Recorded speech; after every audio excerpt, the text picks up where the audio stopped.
Aku sedang berdiri di tengah ruangan, mengenakan gaun mewah dan topeng berkilau. Semua mata tertuju padaku, tapi aku bisa rasakan betapa palsunya mereka. Seharusnya ini merupakan ultahku yang ke-16. Tapi, semua tamu di sini benar-benar orang asing.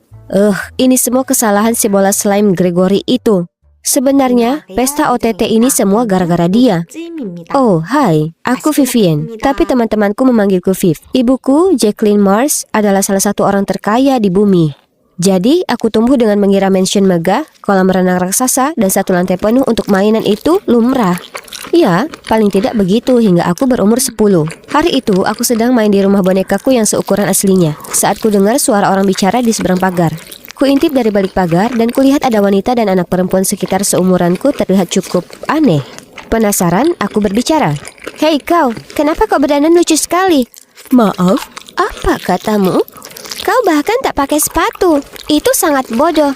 Kau yang bodoh. Aku bertaruh kau pasti tak pernah coba ini sebelumnya, Jadi cobalah. Anak kaya manja sepertimu selalu memandang rendah orang lain, sementara nyatanya kau tak berguna bagi masyarakat. Aku hanya berdiri di sana kebingungan saat petugas keamanan mengusir mereka pergi. Aku tak pernah bermaksud menyinggungnya. Aku hanya penasaran. Jadi ku bergegas masuk ke rumah mencari ibuku dan bertanya padanya tentang ini. Oh sayang, tak semua orang bisa sekaya kita. Itu artinya kau tak perlu khawatir soal apapun manisku. Sekarang mainlah biar ibu bisa bekerja, oke? Bahkan sampai hari ini, kata-kata ibu masih melekat di telingaku. Aku mulai benci kekayaan keluargaku. Aku hanya ingin jadi anak normal.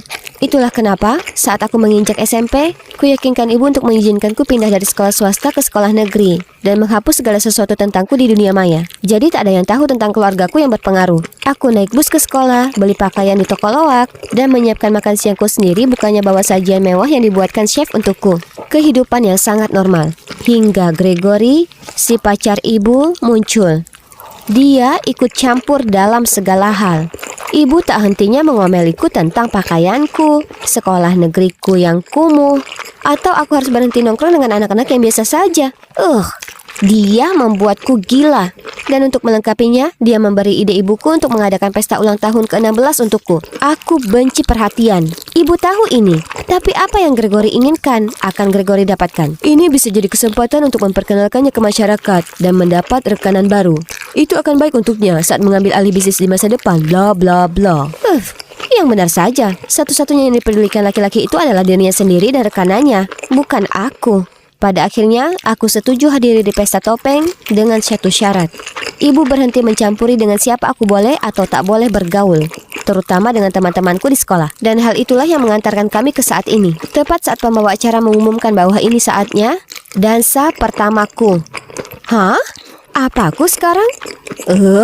Gregory!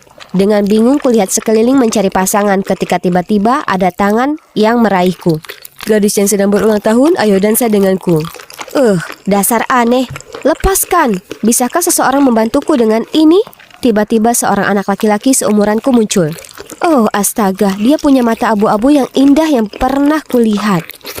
Permisi, Pak. Aku yakin nona itu telah setuju untuk melakukan dansa pertamanya denganku. Terima kasih orang asing tampan. Saat kami dansa, aku tak tahan untuk tak menatap dengan terpesona pada matanya yang menawan. Kami hendak meninggalkan lantai dansa ketika dia berbisik di telingaku. Tunggu di sini, aku akan segera kembali.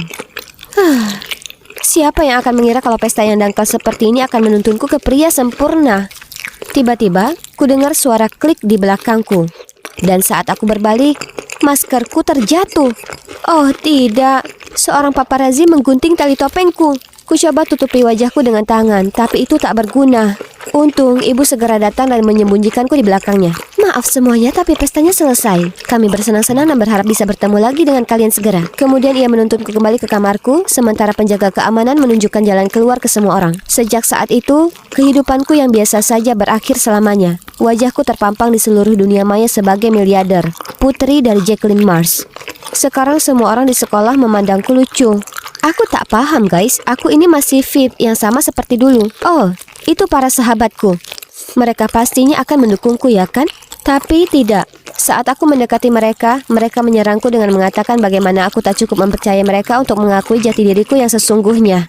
Jadi sejak saat ini kami tak lagi berteman. Ini sangat tak adil. Aku tak pernah minta satu pun dari hal ini. Ku hapus air mataku, berusaha seolah tak ada yang terjadi. Apa ini?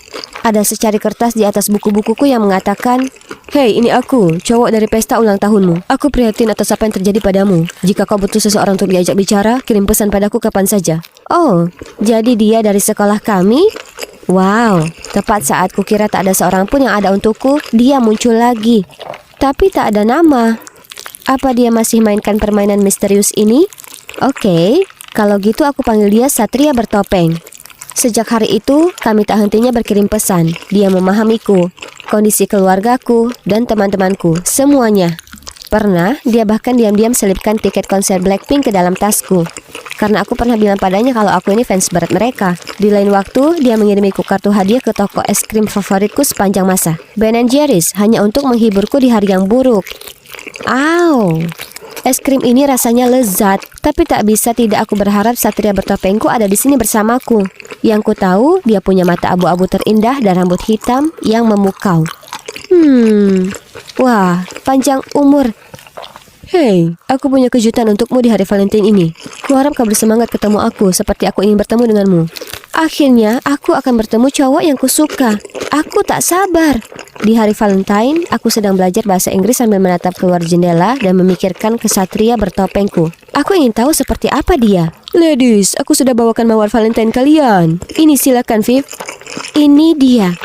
Ini pasti darinya. Selamat hari Valentine. Silakan nikmati mawarnya lalu datang dan temui aku dekat kolam X. Dengan cepat kubuka permennya, memasukkannya ke mulutku lalu bergegas menemui pria impianku. Di mana dia?